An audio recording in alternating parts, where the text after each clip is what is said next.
Richard Loving was born in Central Point, Carolina County, while Mildred Jeter was also born from the very same county.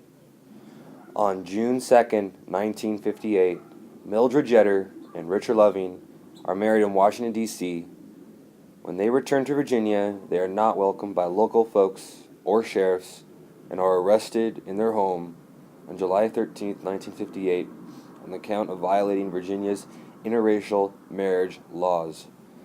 On January 16th, 1959, Judge Leon Bissell accepts the Lovings' plead guilty and agrees to suspend their one-year prison sentence if they promise not to return to the state of Virginia for the next 25 years.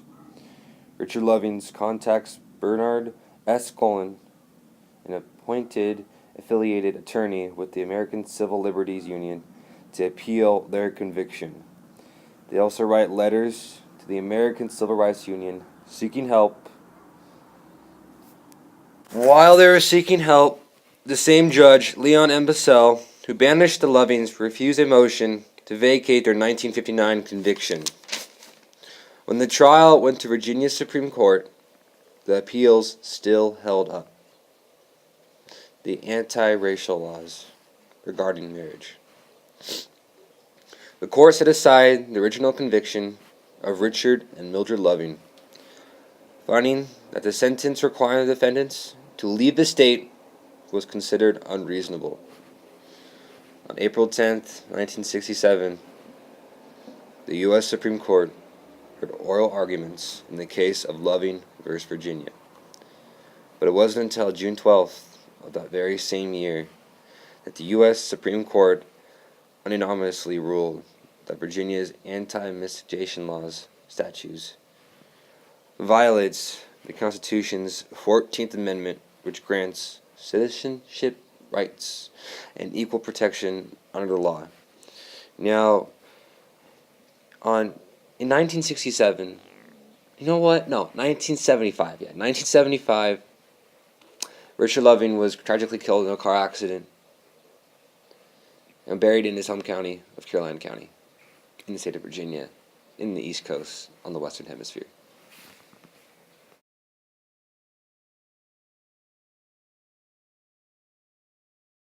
Fred Vinson was born in Louisa, Kentucky in 1890.